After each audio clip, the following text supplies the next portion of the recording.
A'udzu billahi minasyaitonir rajim. Bismillahirrahmanirrahim. Bismillahi wa bihamdihi. Assalamualaikum warahmatullahi taala wabarakatuh.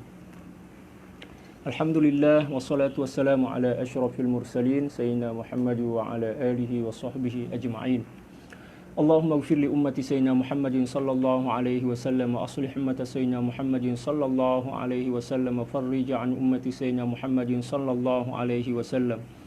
وارحم أمة سيدنا محمد صلى الله عليه وسلم وألف بين قلوب أمة سيدنا محمد صلى الله عليه وسلم لما تحب وترضاه وافتح لنا فتوح العارفين بك بحق سيدنا محمد صلى الله عليه وسلم سبحانك لا علم لنا إلا ما علمتنا إنك أنت العليم الحكيم ولا حول ولا قوة إلا بالله العلي العظيم وصلى الله على سيدنا محمد وعلى آله وصحبه وسلم والحمد لله رب العالمين. Alhamdulillah, kembali kita bersyukur kepada Allah Subhanahu wa taala atas segala nikmat yang telah dikaruniakan kepada kita. Di antaranya adalah nikmat telah melalui proses tarbiyah Ramadan, berpuasa di bulan Ramadan dengan tujuan la'allakum tattaqun, dan alhamdulillah kita telah lalui dengan baik dan semoga amal ibadah kita diterima di sisi Allah Subhanahu wa taala dan menjadi sebab semakin dekat dan semakin kenalnya kita kepada Allah Subhanahu wa taala. Allahumma amin. Demikian juga salawat dan salam semoga senantiasa tercurah dan terbingkis kepada baginda Rasulullah sallallahu alaihi wasallam, demikian juga keluarga beliau dan para sahabat serta orang-orang yang senantiasa mengiringi mengikuti jejak langkah beliau sampai akhir zaman nanti. Wassalawatullahi wassalamuhu alaika sayyidi ya Rasulullah. Para sahabat sekalian, insya Allah kita akan kembali melanjutkan kajian tafsir kita setelah kira-kira 3 minggu kita rehat atau istirahat. Dan insya Allah pada hari ini kita akan membahas masih pada suratul Baqarah ayat 122. Seperti biasa, insya Allah saya akan menyebutkan ayat yang akan kita tafsirkan, setelah itu menerjemahkan dengan terjemahan bebas. Setelah itu kita akan membahas tentang penafsiran dan juga poin-poin yang bisa kita ambil dari ayat yang akan kita tafsirkan pada kesempatan ini. Bagi para sahabat yang ingin menyimak dan membaca dari kitab aslinya, kitab Arab, nanti para sahabat bisa buka tafsir Al-Munir, At-Tafsirul Munir fil Aqidati Wasyari'ati wal Manhaj, karangan Sayyidi Profesor Dr. Wahbah Zuhaili radhiyallahu taala an, pada halaman atau muka surat 324. Qala radhiyallahu taala anhu wa nafa'ana Allahu bi'ulumihi wa 'ulumi syuyukhihi wa syuyukhina wa jami'i awliya'illahi salihin fid dharain Allahumma amin.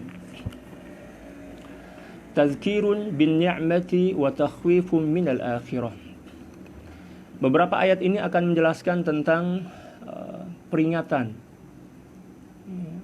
atau ajakan untuk kembali mengingat nikmat-nikmat yang telah dianugerahkan oleh Allah Subhanahu wa taala kepada golongan Bani Israel.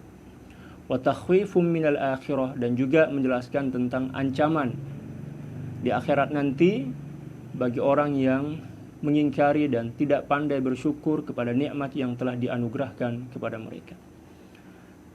Allah Subhanahu wa taala berfirman, A'udzu billahi minasyaitonir rajim. Bismillahirrahmanirrahim. Ya bani Israil, adhkuru ni'mati allati an'amtu 'alaikum wa anni faddaltukum 'alal 'alamin. واتقوا يوما لا تجزي نفس عن نفس شيئا ولا يقبل منها عدل ولا تنفعها شفاعة ولا هم ينصرون. Wahai Bani Israel, orang-orang Yahudi, ingatlah kepada nikmat yang aku telah berikan dan anugerahkan kepada kalian. Ayat ini menjelaskan kepada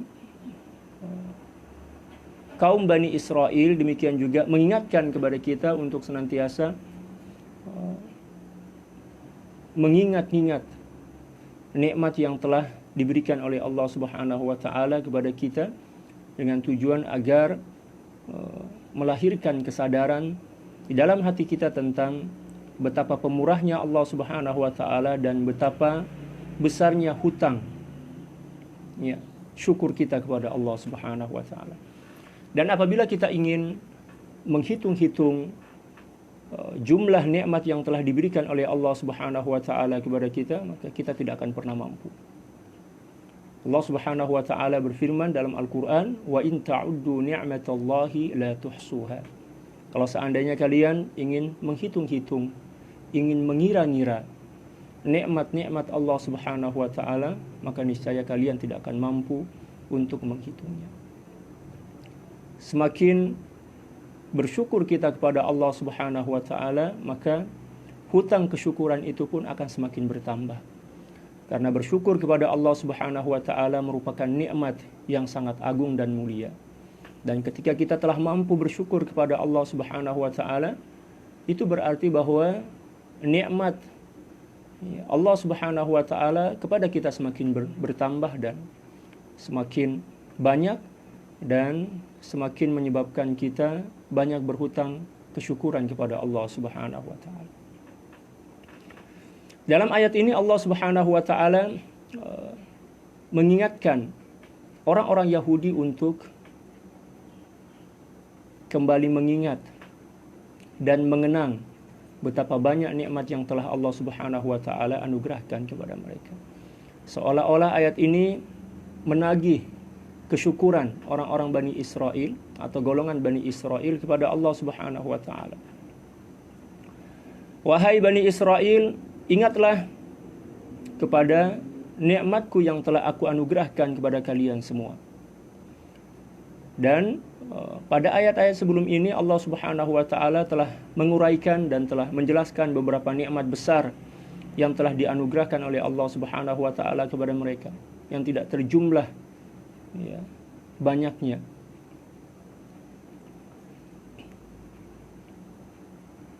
Dan di antara nikmat yang Allah Subhanahu wa taala anugerahkan kepada mereka adalah wa anni faddaltukum 'alal 'alamin.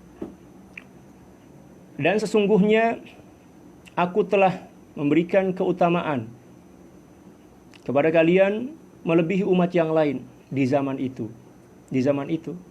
Jadi kita tidak boleh mengatakan bahwa Bani Israel itu lebih mulia dari seluruh umat yang pernah ada di muka bumi ini, di antaranya umat baginda Rasulullah SAW, berdasarkan ayat ini. Tidak boleh seperti itu. Ya, karena ayat ini sedang menjelaskan tentang khususiyah keutamaan yang hanya diberikan kepada Bani Israel. Dan Allah Subhanahu wa taala membandingkannya dengan umat yang ada pada saat itu. Adapun setelah umat baginda Rasulullah SAW diciptakan oleh Allah Subhanahu wa taala, maka umat yang terbaik adalah umat baginda Rasulullah sallallahu alaihi wasallam, karena umat baginda Rasulullah sallallahu alaihi wasallam adalah umat ya, yang menjadi pengikut nabi dan rasul terbaik. Allah Subhanahu wa taala berfirman, kuntum khaira ummatin ukhrijat linnas ta'muruna bil ma'rufi wa tanhauna 'anil munkar. Al-ayat.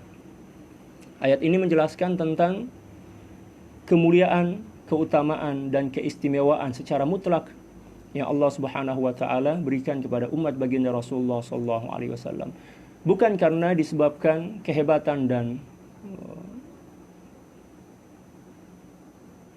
kemuliaan yang memang melekat pada umat baginda Rasulullah sallallahu alaihi wasallam, akan tetapi kemuliaan dan keutamaan itu diperoleh oleh umat baginda Rasulullah sallallahu alaihi wasallam karena mempunyai nisbah atau mempunyai hubungan dengan baginda Rasulullah sallallahu alaihi wasallam. Selanjutnya ayat 123, Allah Subhanahu wa taala berfirman, "Wattaqu yawman la tajzi nafsun 'an nafsin syai'a wa la yuqbalu minha 'adlu wa la tanfa'uha syafa'atu wa lahum yunsarun." Dan takutlah kalian kepada hari pembalasan yang akan terjadi di kemudian hari, yang mana dikala itu seseorang tidak dapat mengambil alih tempat orang yang lain sedikit pun. Maksudnya tidak boleh menebus. Seseorang di saat itu tidak ada yang dizalimi oleh Allah Subhanahu wa taala sedikit pun. Manakala tebusan tidak dapat diterima, tidak akan diterima. Sebanyak apapun amal kita ingin menebus keluarga kita yang berada pada keadaan yang tidak beruntung, maka kita tidak akan boleh rashwah atau menyogok lah dalam bahasa Indonesia kepada para malaikat untuk menyelamatkan ahli keluarga kita. Wala yuqbalu minha 'adlu wala tanfa'uha syafa'atu wala hum yunsarun. Syafaat pun tidak akan berfaedah, tidak akan bermanfaat. Dan tidak ada siapapun jua yang akan ditolong. Ya. Ayat ini menjelaskan tentang apa yang terjadi di akhirat nanti. Ya. Akan tetapi ayat ini tidak bermakna umum. Karena ada beberapa ayat dalam Al-Quran yang menjelaskan bahwa di akhirat nanti seseorang boleh memberikan bantuan kepada orang lain. Illa man adzina lahur rahmanu wa qala sawaban. Dalam beberapa ayat dijelaskan. Siapakah mereka? Di antaranya adalah baginda Rasulullah SAW yang boleh memberikan syafaat kepada umat beliau. Demikian juga para sahabat yang bersahabat karena Allah Subhanahu wa taala akan saling memberi syafaat di akhirat nanti, seperti mana yang dijelaskan oleh baginda Rasulullah SAW. Demikian juga seorang ayah kepada anaknya, anaknya kepada ayahnya, ya, sesuai dengan apa yang telah ditentukan oleh Allah Subhanahu wa taala. Jadi ayat ini tidak bersifat umum. Akan tetapi ayat ini ya, telah dibatasi oleh ayat-ayat yang lain. Jadi kita tidak boleh memahami ayat itu secara sepenggal-sepenggal. Kita diwajibkan untuk memahami atau memaknai suatu ayat setelah mengaitkannya dengan ayat-ayat yang lain. Ini merupakan ayat yang sifatnya umum dan telah ditakhsis, telah dikhususkan oleh ayat-ayat yang menjelaskan tentang syafaat di hari kemudian nanti. Baginda Rasulullah SAW akan memberikan syafaat kepada umat-umat beliau. Dalam satu hadis baginda Rasulullah SAW bersabda kama qala sallallahu alaihi wasallam, yang artinya orang yang paling berhak untuk mendapatkan syafaatku di akhirat nanti adalah ya, aktsaruhum alayya salatan. Ya, orang yang paling banyak berselawat kepadaku, kata baginda Rasulullah SAW. Hadis ini menjelaskan bahwa ternyata di akhirat nanti ada orang-orang tertentu yang telah dipilih oleh Allah Subhanahu wa taala untuk boleh memberikan syafaat kepada orang lain. Di antaranya adalah orang tua kita, demikian juga di antaranya adalah baginda Rasulullah SAW, demikian juga guru kita, sahabat-sahabat baik kita yang senantiasa mengarahkan kita, menunjukkan kita dan membimbing kita ke jalan yang benar dan baik. Demikian juga orang tua kepada anaknya, anaknya kepada orang tua. Bahkan bagi para penghafal Al-Quran, maka dengan berkah hafalan Qurannya bisa memberikan syafaat kepada orang tuanya. Di antara syafaat yang diberikan adalah ya, mahkota kemuliaan dan keagungan yang akan dipasangkan oleh Allah Subhanahu wa taala ke atas kepala seseorang yang mempunyai anak yang menghafal Al-Quran. Dan ini merupakan keistimewaan dan kemurahan dari Allah Subhanahu wa taala yang memberikan pengkhususan terhadap keumuman ayat ini. Ayat ini merupakan ayat yang sifatnya umum, tetapi telah ditakhsis, telah dikhususkan oleh ayat-ayat tentang syafaat. Oke, selanjutnya kita akan membahas dan masuk ke pembahasan selanjutnya,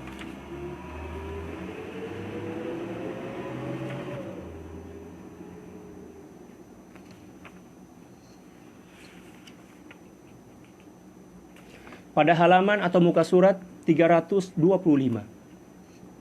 At-tafsir wal bayan. Yukarrirul Maulana subhanahu wa ta'ala lit-ta'kidi tadhkira al-yahudi bin ni'ami allati an'ama Allahu biha 'alaihim. Litajdidi thiqatihim wa nashatihim wa tashji'ihim wa hafzi himamihim وبعث نفوسهم على الإيمان وحثهم على اتباع النبي الأمي الذي يجدون صفته في كتبهم ثم قرن الله تعالى بالعظة والتذكير التخويف من حساب يوم القيامة.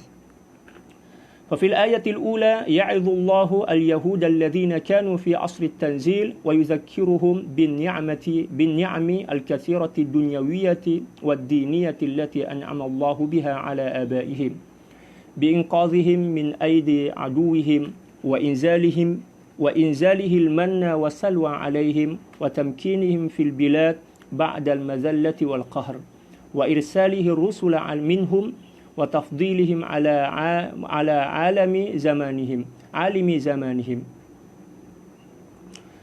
حين كانوا مطيعين للرسل مصدقين لما جاءهم من عند ربهم حتى يتركوا ضلالهم ويثبتوا إلى رشدهم ومن أجل نعم التوراة المنزلة عليهم فمن شكر النعمة وآمن بجميع ما فيها آمن بالنبي صلى الله عليه وسلم المبشر به فيها وفي الآية الثانية يحذرهم الله من عذاب يوم القيامة بسبب تحريف التوراة والتكذيب برسوله صلى الله عليه وسلم محمد صلى الله عليه وسلم ذلك اليوم الذي لا تقضى فيه نفس عن نفس شيئا لا تقضي فيه نفس عن نفس شيئا من الحقوق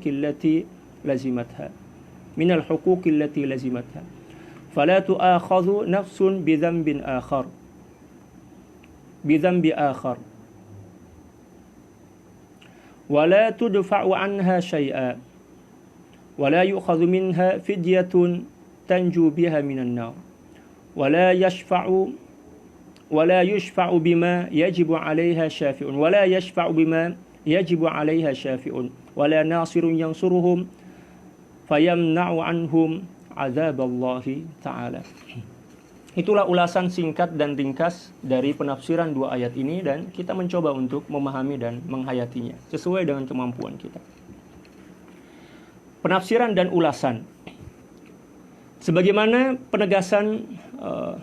sebagai penegasan selanjutnya atau lanjutan dari penegasan-penegasan yang ada pada ayat-ayat sebelum ini, Allah Subhanahu wa taala kembali mengulang peringatan kepada orang-orang Yahudi dengan menyebutkan nikmat-nikmat yang telah dikaruniakan kepada mereka agar mereka bertambah yakin, bertambah giat nasyat, demikian juga bertambah rajin, percaya dan bersemangat untuk beriman dan mengikuti Nabi Al-Ummi.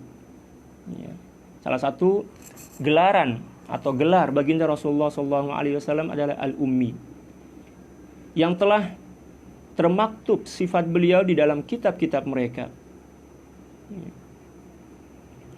Kemudian Allah Subhanahu wa taala meneruskan dengan nasihat dan peringatan terhadap hitungan amal di hari kemudian nanti. Di dalam ayat ini Allah Subhanahu wa taala kembali mengingatkan orang-orang Yahudi tentang betapa banyak dan pemurahnya Allah Subhanahu wa taala kepada mereka dalam memberikan nikmat. Dan peringatan ini merupakan peringatan sebagai bukti kasih sayang dari Allah Subhanahu wa taala. Allah Subhanahu wa taala tidak pernah bosan memberikan nasihat, demikian juga memberikan peringatan, ajakan kepada mereka untuk kembali ke jalan yang benar. Itu sebagai tanda bahwa sebenarnya Allah Subhanahu wa taala sangat merindukan mereka. Akan tetapi mereka yang tidak faham, mereka yang ingkar, demikian juga mereka yang tidak mengindahkan ajakan-ajakan Allah Subhanahu wa taala. Dan satu di antara nikmat yang mereka lupakan adalah nikmat diutusnya baginda Rasulullah sallallahu alaihi wasallam sebagai nabi akhir zaman yang mereka jumpai. Itu adalah nikmat yang sangat luar biasa. Karena siapapun yang tergolong sebagai umat baginda Rasulullah sallallahu alaihi wasallam, maka mereka dianggap sebagai orang-orang yang istimewa di sisi Allah Subhanahu wa taala. Bahkan dalam beberapa riwayat disebutkan bahwa para nabi dan rasul sebelum baginda Rasulullah SAW mempunyai harapan besar agar menjadi umat atau bagian dari umat baginda Rasulullah SAW. Di antaranya adalah Nabi Musa, nabi mereka, orang-orang Yahudi. Demikian juga Nabi Isa. Akan tetapi dari sekian banyak para nabi dan rasul yang berharap kiranya bisa tergolong sebagai umat baginda Rasulullah SAW, hanya Nabi Isa saja yang dikabulkan oleh Allah Subhanahu wa taala. Sehingga di akhir zaman nanti ketika beliau turun dari langit, beliau turun bukan sebagai seorang nabi dari keturunan atau dari kaum Bani Israel, akan tetapi sebagai seorang pengikut baginda Rasulullah SAW yang menjadikan Al-Quran sebagai dustur, yang menjadikan Al-Quran sebagai panduan atau pedoman hidup. Demikian juga beliau akan menjelaskan isi kandungan Al-Quran kepada umat yang ada pada saat itu, dan beliau tidak lagi sebagai seorang nabi, akan tetapi sebagai seorang umat baginda Rasulullah sallallahu alaihi wasallam.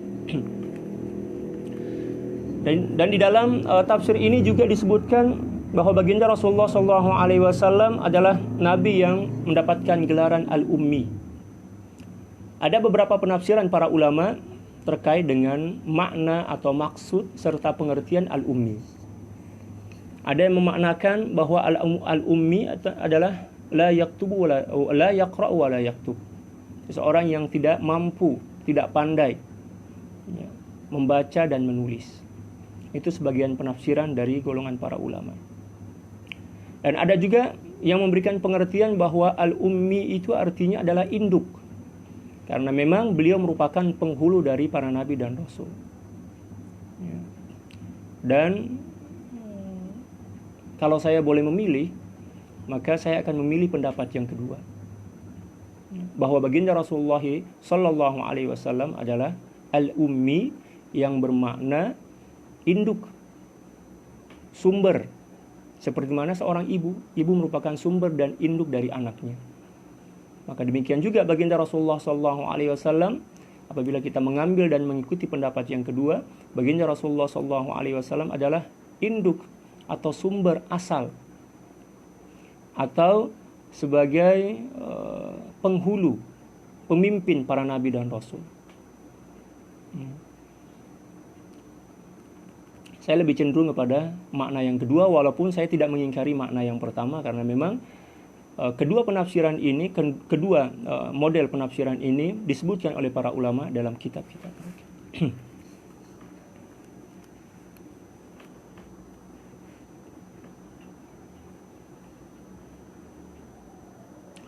Dan sifat-sifat baginda Rasulullah SAW di antaranya adalah sifat al-ummi telah termaktub dalam kitab Taurat.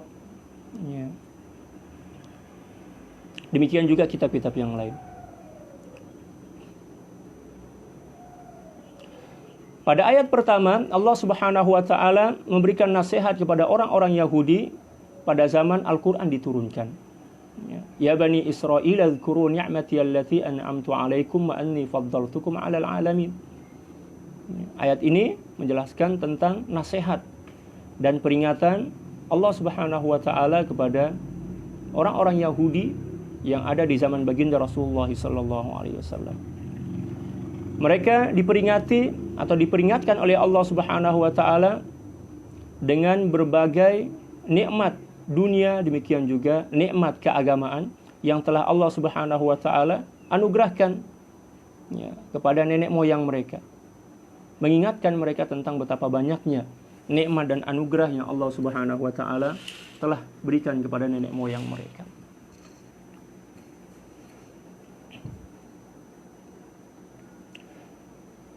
Di antara nikmat tersebut adalah mereka telah diselamatkan dari kezaliman musuh.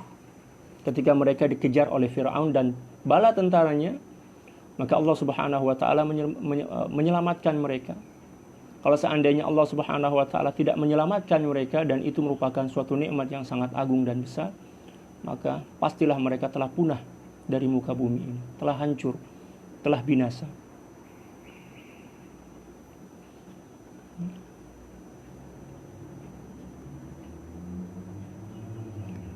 Demikian juga telah diturunkan kepada mereka dua nikmat yang sangat mulia, yang sangat berharga, yaitu al-manna was-salwa. Al-manna adalah sejenis minuman seperti madu, kayak madu lah, yang diturunkan langsung oleh Allah Subhanahu wa taala dari langit.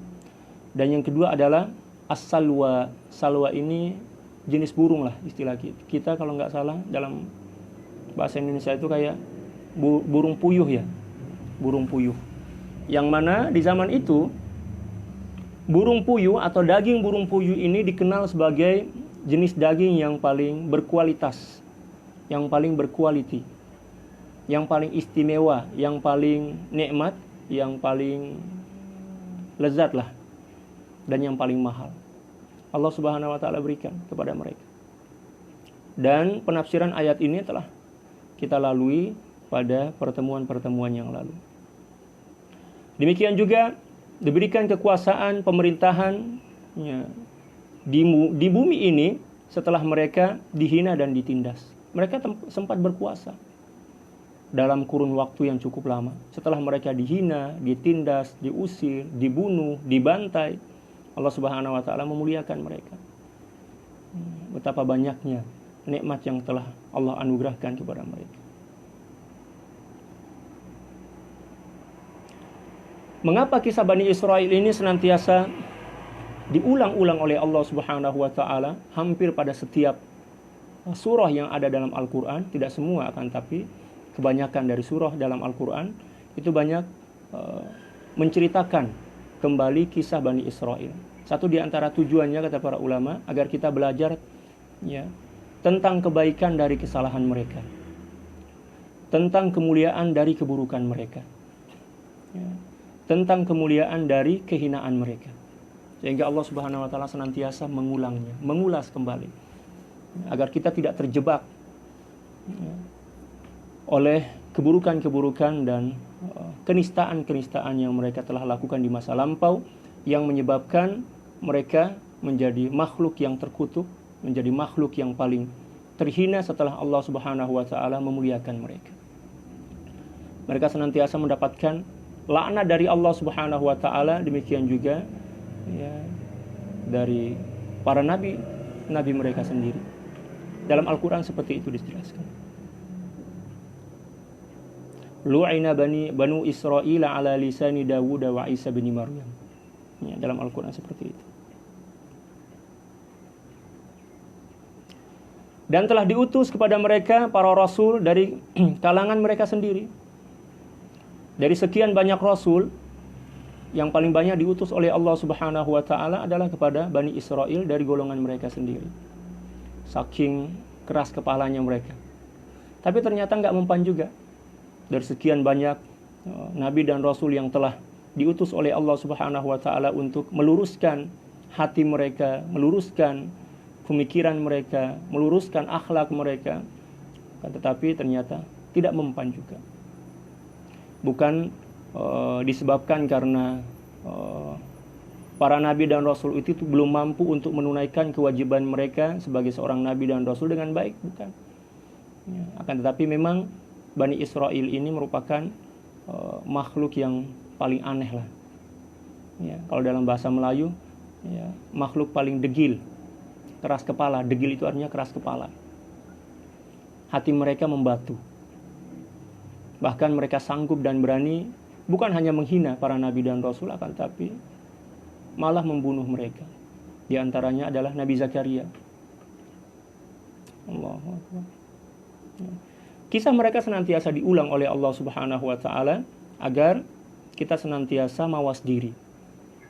Agar kita senantiasa ingat tentang siapa kita yang sebenarnya. Kita ini bukan siapa-siapa. Akan tetapi menjadi seorang yang mulia karena karunia Allah Subhanahu wa taala.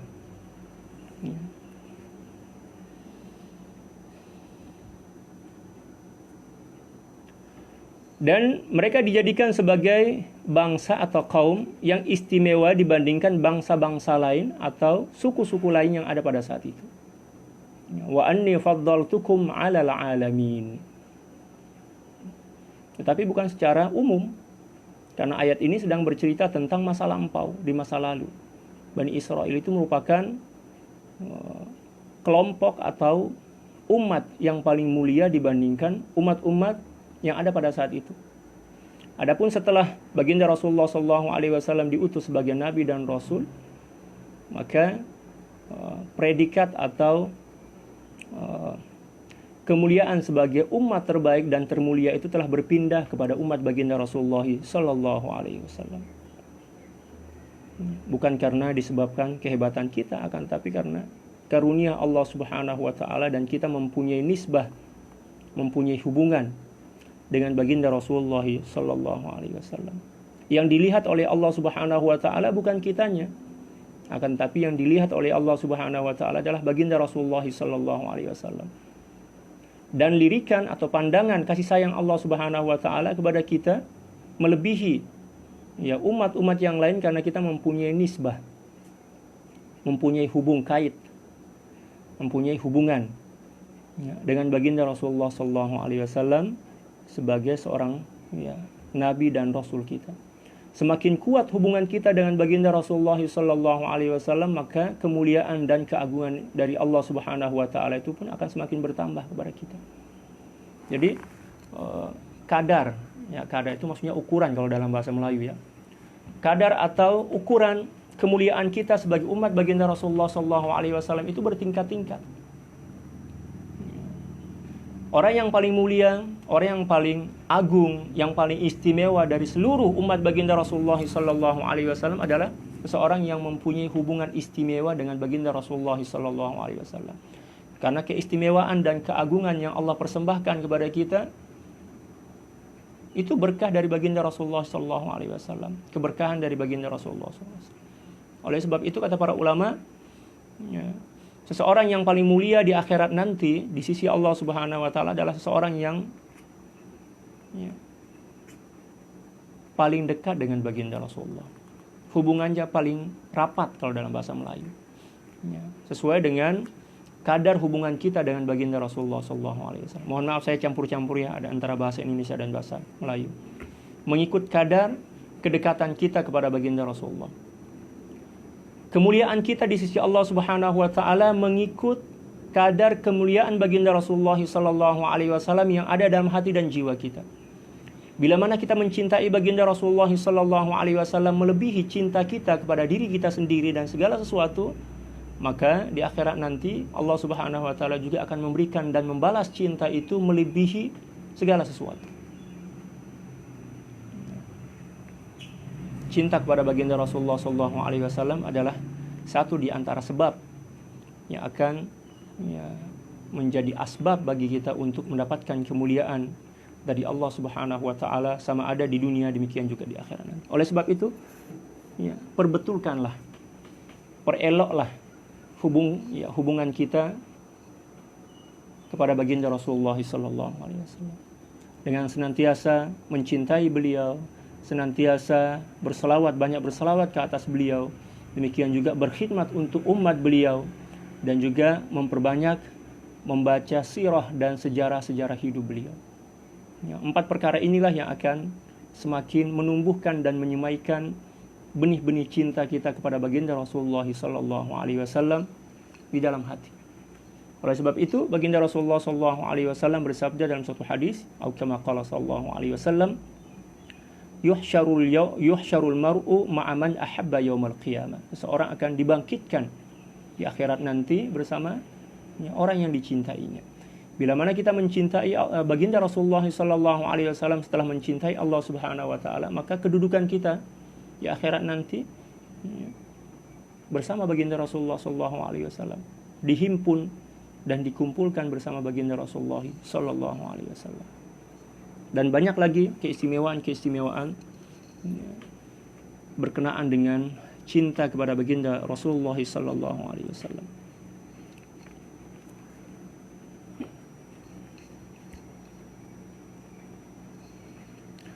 Dan semua kelebihan dan keistimewaan itu berlaku atau terjadi sewaktu mereka masih taat dan patuh kepada para rasul yang mengesahkan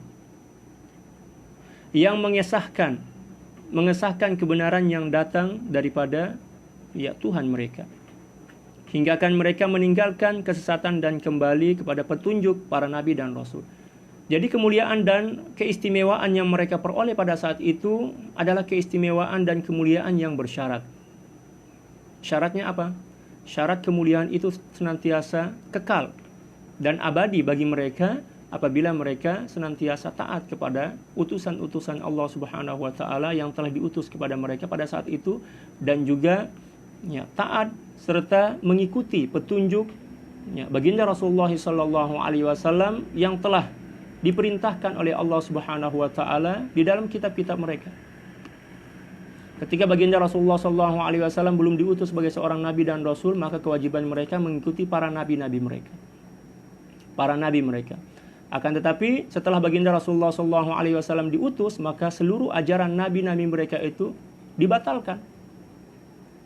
Dibatalkan oleh baginda Rasulullah SAW dan digantikan oleh beliau, kecuali syariat-syariat yang telah dilegalkan, telah diperakui oleh Al-Quran.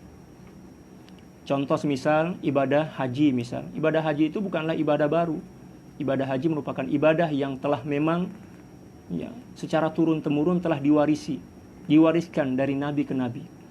Mulai daripada Sayyidina Nabi Adam alaihissalam sampailah kepada baginda Rasulullah sallallahu alaihi wasallam. Demikian juga puasa, tetapi dengan kaifiat dan cara yang berbeza. Demikian juga berkurban. Demikian juga ibadah-ibadah yang lain. Salat pun demikian, tetapi dengan kaifiat dan cara yang berbeza. Setiap umat mempunyai cara dan kaifiat tertentu dalam melaksanakan ibadah kepada Allah Subhanahu wa taala. Ada di antara mereka yang cara salat mereka setakat dengan cara berdiri sahaja. Ada di antara mereka dengan cara sujud sahaja. Adapun salat yang kita lakukan dan disyariatkan oleh Allah Subhanahu wa taala kepada kita adalah salat yang paling sempurna, yang mencakup seluruh kaifiat-kaifiat ibadah yang ada pada umat-umat terdahulu. Oleh sebab itu, di dalam tafsir ini beliau mencoba untuk menjelaskan bahwa kemuliaan dan keutamaan yang Allah Subhanahu wa taala anugerahkan kepada mereka ketika itu adalah merupakan kemuliaan dan karunia yang bersyarat, terikat oleh syarat. Syarat itu adalah ketaatan dan ketundukan kepada para nabi dan rasul mereka, demikian juga kepada kitab-kitab yang telah diturunkan kepada mereka dan juga kepada baginda Rasulullah sallallahu alaihi wasallam ketika mana Allah Subhanahu wa taala telah mengutus beliau di akhir zaman ini. Dan di antara nikmat yang paling agung yang telah Allah Subhanahu wa taala anugerahkan kepada mereka adalah kitab Taurat yang diturunkan kepada mereka. Itu merupakan satu di antara nikmat teragung yang Allah Subhanahu wa taala anugerahkan kepada mereka. Oleh sebab itu, sesiapa yang bersyukur terhadapnya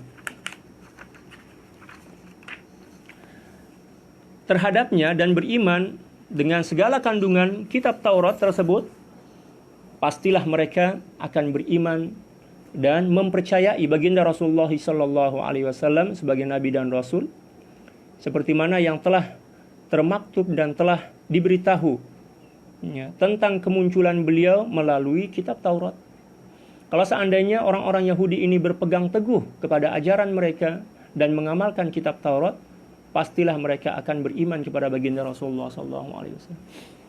Karena satu di antara ajaran dan kewajiban yang dibebankan oleh Allah Subhanahu wa taala kepada mereka melalui kitab Taurat adalah beriman kepada nabi akhir zaman, yaitu baginda Rasulullah SAW. Tetapi mereka tidak beriman kepada baginda Rasulullah bukan disebabkan karena mereka tidak mengetahui dan tidak meyakini bahwa Nabi SAW merupakan nabi akhir zaman yang telah disebutkan dalam kitab mereka. Akan tetapi keengganan mereka untuk beriman dan mengikuti ajaran baginda Rasulullah SAW disebabkan karena sifat hasad. Sifat hasad yang ada pada jiwa mereka. Mereka merasa hasad, iri, dengki karena nabi akhir zaman itu tidak diutus dari golongan mereka. Itulah salah satu sifat buruk yang ada pada diri mereka. Oleh sebab itu, barang siapa yang mempunyai sifat hasad, iri dan dengki, itu bermakna dia telah mewarisi sifat asas kepada puak-puak Bani Israel. Na'udzubillah summa na'udzubillah.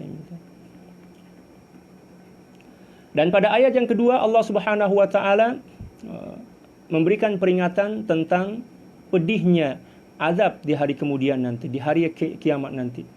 Disebabkan karena perbuatan-perbuatan mereka, di antara perbuatan mereka yang menyebabkan mereka mendapatkan seksa dan azab di akhirat nanti adalah mengubah atau mentahrif, yuharrifuna al-kalima an mawadhi'ih. Mengubah isi kandungan Taurat. Di antara yang mereka ubah adalah hukum tentang rejam kalau istilah kita dalam bahasa Melayu bagi pelaku zina. Demikian juga hukum tentang keharaman khamar. Di dalam kitab mereka khamar, zina, mencuri, berdusta, demikian juga rashwa. Rashwa itu korupsi istilah kita ya. Itu diharamkan. Tetapi ternyata mereka telah mengubah isi kandungan Taurat. Apa yang diharamkan menjadi mereka rubah menjadi halal. Demikian juga kebalikannya. Yuharrifuna al-kalima an mawadhi'ih. Mereka memutarbalikkan, merubah-rubah isi kandungan Taurat sesuai dengan keinginan mereka, sesuai dengan kemaslahatan mereka. Demikian juga kedustaan mereka atau pendustaan mereka terhadap kerasulan baginda Rasulullah sallallahu alaihi wasallam. Maka kedua dosa besar ini akan mereka dapatkan balasan dan seksaannya di akhirat nanti. Yang pertama adalah merubah atau mengubah isi kandungan Taurat, demikian juga Injil, dan juga pendustaan mereka terhadap kerasulan baginda Rasulullah sallallahu alaihi wasallam. Hari kiamat nanti inilah hari yang tidak membenarkan sesiapapun untuk mencari pengganti orang lain dalam menghadapi hukuman yang telah ditetapkan oleh Allah Subhanahu wa taala, karena tidak menunaikan kewajiban seperti mana yang telah dituntut. Di akhirat nanti tidak boleh kita mencari orang lain sebagai pengganti bagi diri kita untuk menjadi sasaran hukuman. Tidak boleh. Seseorang tidak dipersalahkan atau tidak dituntut atas dosa yang dilakukan oleh orang lain. Masing-masing kita mempertanggungjawabkan dosa-dosa kita. Kalau dosa, ya memang masing-masing kita pertanggungjawabkan. Tetapi bukan bermakna orang lain tidak boleh memberikan syafaat dan bantuan kepada kita. Dosa itu urusan pribadi. Dosa adalah urusan pribadi. Adapun memberikan syafaat kepada orang lain, bantuan kepada orang lain, ya bergantung kepada kewenangan yang diberikan oleh Allah Subhanahu wa taala kepada seseorang. Apabila seseorang itu tergolong sebagai orang yang mempunyai kewenangan, mempunyai hak untuk memberikan syafaat, maka dia boleh memberikan syafaat kepada orang lain. Akan tetapi apabila dia tidak tergolong sebagai ahlus syafaat, maka sebesar apapun kehendaknya, keinginannya untuk memberikan bantuan dan pertolongan kepada orang lain, maka tidak akan diizinkan oleh Allah Subhanahu wa taala. Oleh sebab itu, kita diajarkan oleh baginda Rasulullah untuk mencintai orang-orang baik. Mencintai baginda Rasulullah, mencintai keluarga beliau, mencintai para sahabat, mencintai para ulama, mencintai para aulia, mencintai Al-Quran, mencintai kebenaran, mencintai ayah dan ibu kita. Demikian juga mencintai keluarga kita agar di akhirat nanti berkah kecintaan itulah yang akan memberikan peluang bagi kita mendapatkan syafaat dari mereka semua. Apabila mereka telah mendapatkan izin dari Allah Subhanahu wa taala untuk memberikan syafaat kepada orang lain.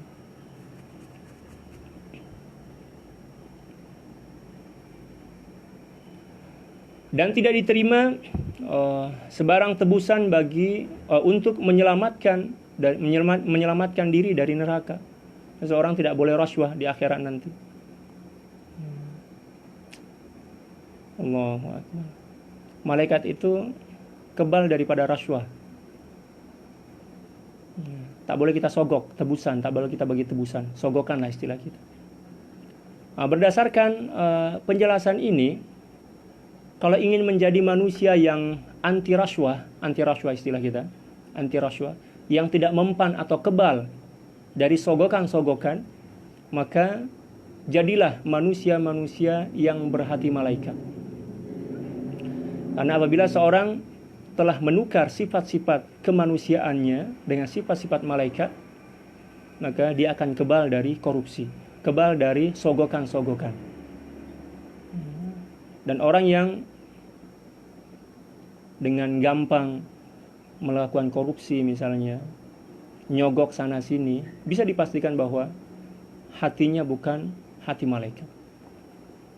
Itu kata para ulama, bukan kata saya.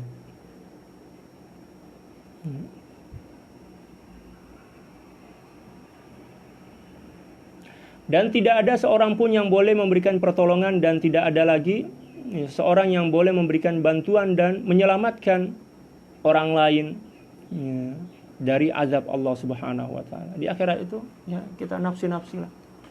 Kecuali bagi orang-orang yang telah diberikan kewenangan oleh Allah Subhanahu wa taala untuk memberikan syafaat. Ada satu ayat dalam Al-Qur'an, wa allaisa lil insani illa ma sa'a. Dan manusia tidak akan mendapatkan sesuatu kecuali sesuai dengan apa yang diusahakannya di dunia ini. Banyak orang yang salah menafsirkan ayat ini. Ada yang mengatakan bahwa ayat ini memberikan penjelasan dan keterangan kepada kita bahwa amal itu tidak boleh dipersembahkan kepada orang lain. Berdasarkan ayat ini. Sebenarnya ayat ini menceritakan tentang pertanggungjawaban atas suatu amal di akhirat nanti. Tidak dalam konteks menjelaskan tentang amal yang boleh atau tidak boleh kita hadiahkan kepada orang lain. Wa allaisa lil insani illa ma sa'a. Menggunakan li, menjadi milik. Ya kan? Li itu lil milki. Ayat ini memberikan penjelasan bahwa seseorang itu tidak akan menerima balasan kecuali sesuai dengan upaya dan usahanya di dunia ini. Ayat ini menjelaskan tentang hubungan kita dengan amal kita, bukan hubungan kita dengan amal orang lain atau hubungan amal orang lain dengan kita. Ayat ini bukanlah ayat yang membatasi bahwa amal orang lain itu tidak bisa dihadiahkan kepada kita, karena ayat ini sedang berbicara tentang diri kita dengan amal kita. Tidak ada hubungannya dengan amal orang lain. Banyak orang yang salah menafsirkan dan kurang memahami uslub dari ayat tersebut. Wa allaisa lil insani illa ma sa'a. Ayat ini menjelaskan tentang hubungan antara kita dengan amal kita, bukan antara kita dengan amal orang lain. Adapun hubungan kita dengan amal orang lain itu ada dalam ayat-ayat yang lain. Oleh sebab itu dalam menafsirkan Al-Quran kita perlu memahami sibak dan lihaknya. Sibak itu maksudnya ayat sebelum itu. Demikian juga lihak adalah ayat sesudah ayat yang akan kita tafsirkan dan kita pahami. Kita harus memahami itu dengan baik. Tidak boleh kita mengambil satu ayat, tiba-tiba penggalan-penggalan ayat yang kita ambil itu kita pahami secara terpisah dari ayat-ayat yang lain. Oh, tidak bisa. Dan itulah yang akan menghancurkan pemahaman kita tentang Al-Quran.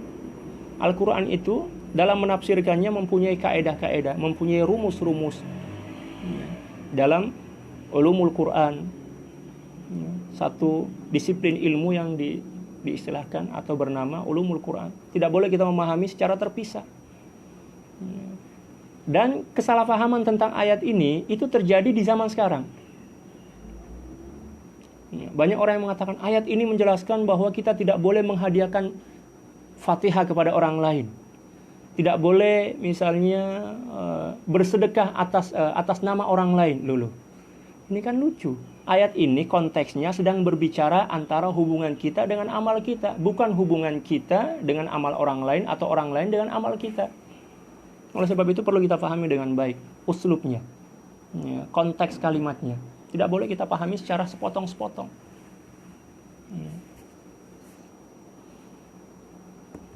Sekarang kan banyak ustadz abal-abal, ustadz abal-abal.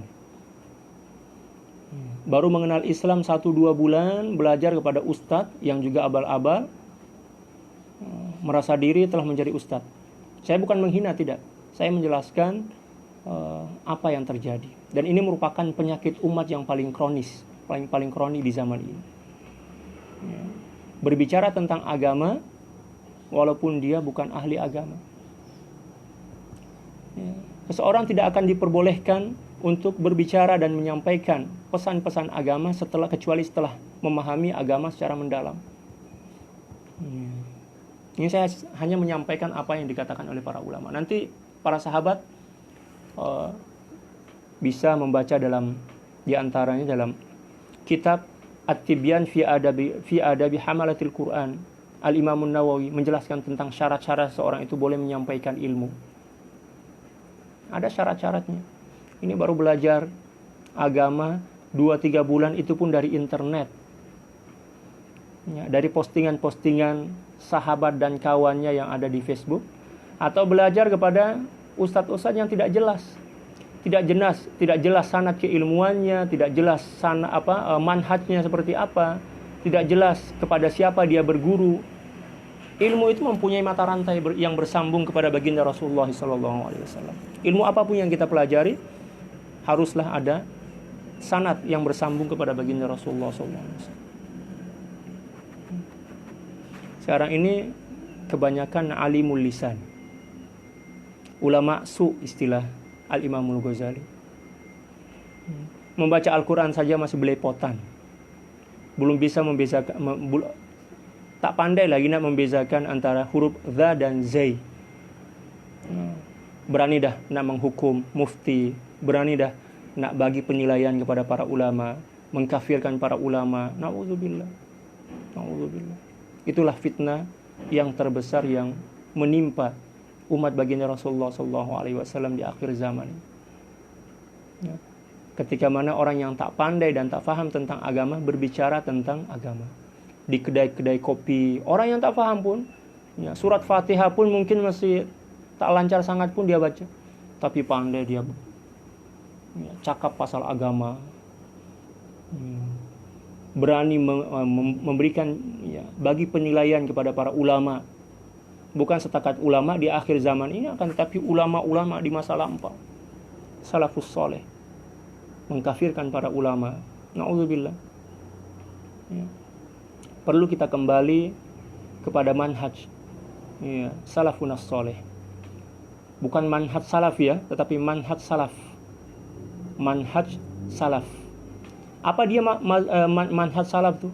Belajar agama kepada para ulama itu satu di antara manhaj salaf, bukan salafi. Mohon maaf. Manhaj salaf itu adalah satu di antara poinnya adalah belajar kepada para ulama yang mempunyai sanad keilmuan melalui talaki, bersemuka, face to face.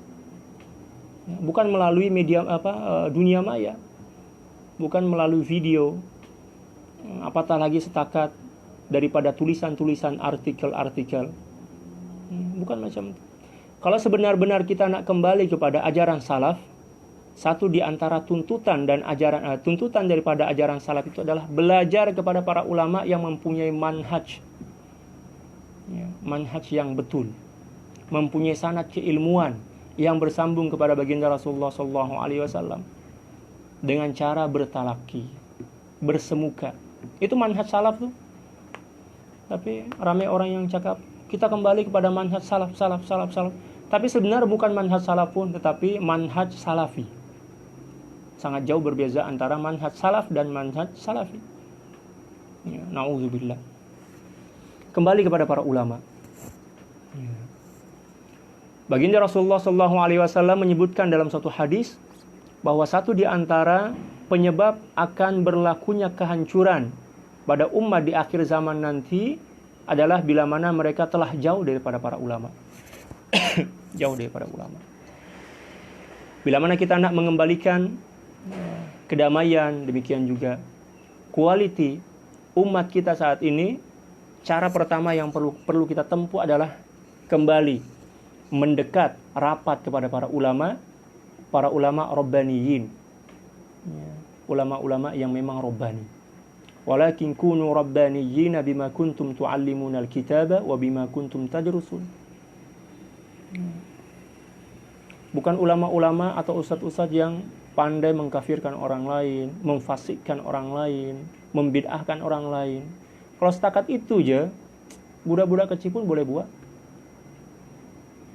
Na'udzubillah summa na'udzubillah min dzalik. Kembali kepada para ulama. Kepada para ulama yang mempunyai sanad keilmuan dan manhaj keilmuan yang jelas, yang betul, yang benar, bersambung kepada baginda Rasulullah SAW. Jadi ilmu bukan setakat ilmu aja yang bersanad, para sahabat sekalian. Manhaj pun ada sanad dia. Satu di antara sanad manhaj adalah talaki dalam menuntut ilmu, bersemuka. Itu satu di antara sanad manhaj. Bukan suka-suka hati. Allahu Akbar. Seterusnya kita akan membahas tentang mana dia? Fiqhul haya. Ya, beberapa poin pedoman yang kita boleh jadikan sebagai pedoman dalam kehidupan kita. Secara ringkas saja, fiqhul hayati awil ahkam tuakkidu hadhil ayatu ma jaa fi sadri surah lihasil yahud wa ghairihim ala ittiba'i ar-rasulin nabiyil ummi al-mutabaqata sifatuhu lima fit Taurah. Al-mutabaqati ya sifatuhu. Ya, ini masdar beramal seperti fiilnya kalau kita belajar nahwu ya. Masdar yang beramal seperti fiil. Tuakkidu hadhil ayatu ma jaa fi sadri surati lihasil yahudi wa ghairihim ala ittiba'ir rasulin nabiyil ummil mutabaqati sifatuhu lima fit Taurah. Kalau kita belajar nahwu seperti itu. Wa ta'muruhum bi bawa'ithil iman wa hiya tadhakkurun ni'amid diniyah wad dunyawiyah allati an'ama Allahu biha ala abaihim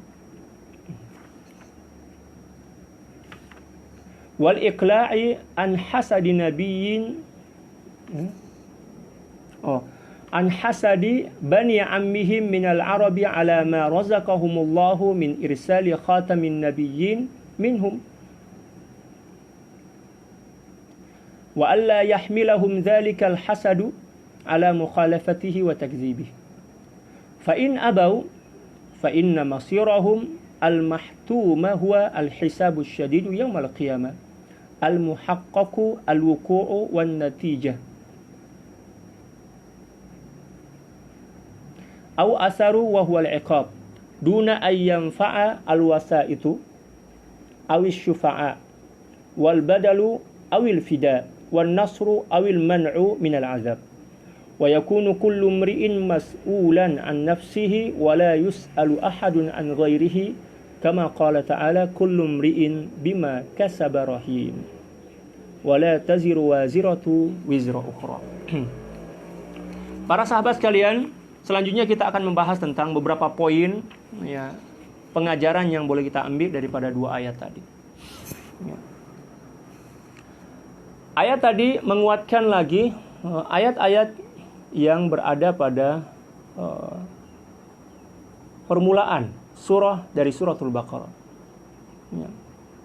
Maksudnya kembali mengingatkan kita dengan peringatan-peringatan yang telah disebutkan oleh Allah Subhanahu wa taala di awal-awal suratul Baqarah terkait dengan nasihat, demikian juga peringatan Allah Subhanahu wa taala kepada golongan Bani Israel.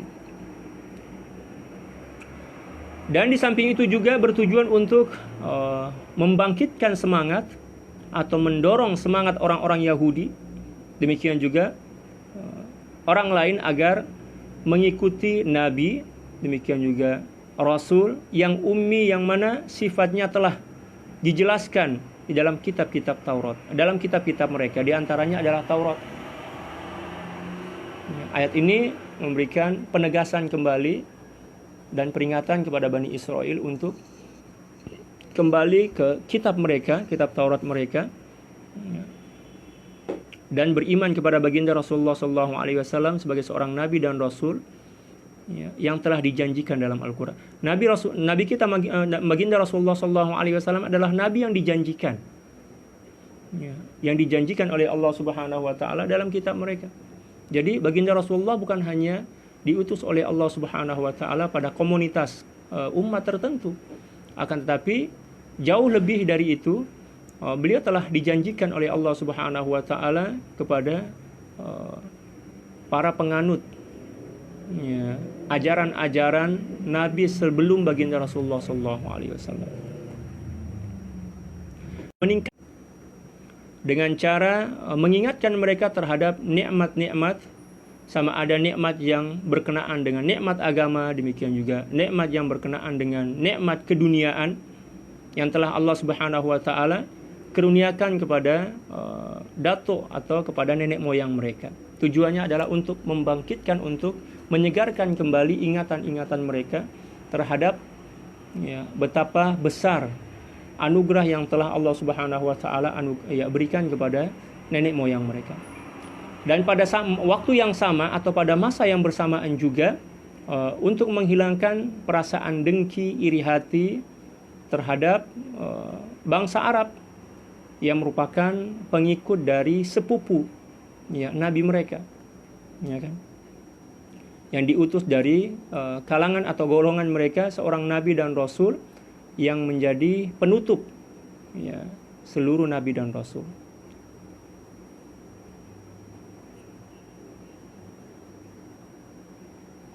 Dan diharapkan juga dari nasihat ini mereka tidak menjadikannya sebagai sifat hasad ini tidak dijadikan sebagai alasan untuk mendustai baginda Rasulullah SAW. Allah Subhanahu wa taala mengingatkan mereka seperti itu. Kalau seandainya mereka senantiasa dan terus keras kepala, maka telah dipastikan bahwa mereka akan mendapatkan azab yang sangat pedih, yang sangat berat di akhirat nanti, dan mendapatkan siksa yang tidak berkesudahan. Maka ketika itu tidak ada lagi guna pertolongan, bantuan, demikian juga tebusan pada diri yang boleh menghalangi mereka dari azab Allah Subhanahu wa taala. Pada saat itu setiap manusia bertanggung jawab kepada diri mereka masing-masing. Allah Subhanahu wa taala berfirman, "Kullu mri'in bima kasaba rahin." Setiap orang akan terikat, tergadai dengan amal pekerjaan mereka masing-masing. Maksudnya seseorang akan mendapatkan sesuatu sesuai dengan amal mereka di dunia ini. Tapi bukan berarti membatasi bantuan orang lain kepada diri kita di akhirat nanti. Ayat ini sedang bercerita tentang hubungan kita dengan amal kita. Seperti ayat yang saya sebutkan tadi, wa allaisa lil insani illa ma sa'a. Sama maksud dia, maksudnya sama. Kullu mri'in bima kasaba rahin. Kedua ayat ini sedang berbicara, ditambah lagi ayat yang akan saya sebutkan nanti, wala taziru waziratu wizra ukhra, dan tidak ada suatu perbuatan dosa pun yang akan dipikul oleh orang lain. Tiga ayat ini sedang berbicara tentang hubungan kita dengan amal kita sendiri. Adapun hubungan kita dengan amal orang lain atau amal orang lain yang berhubungan dengan kita, itu dijelaskan oleh Allah Subhanahu wa taala di dalam ayat-ayat yang lain. Jangan kita menggunakan ayat ini sebagai penghukum, apatah lagi sebagai pembatas bahwa kebaikan orang lain tidak boleh ditularkan kepada kita. Karena apabila kita memahami seperti itu, berarti itu bercanggah atau bertentangan dengan konsep syafa'ah dalam akidah kita. Satu di antara ajaran akidah kan syafa'ah kan, nanti bisa dibaca dalam kitab-kitab tauhid. Kita diwajibkan untuk meyakini kebenaran adanya syafa'ah, bantuan orang lain kepada kita. Demikian juga bantuan kita kepada orang lain bila mana kita tergolong sebagai ahli syafa'ah. Adapun tiga ayat yang saya sebutkan tadi, wa allaisa lil insani illa ma sa'a, demikian juga kullu mri'in bima kasaba rahin wa la taziru waziratu wizra ukhra. Ketiga ayat ini, demikian juga ayat lain yang serupa, adalah ayat-ayat yang bercerita tentang hubungan kita dengan amal kita. Bukan hubungan kita dengan amal orang lain atau hubungan amal orang lain dengan diri kita. Harus kita bedakan.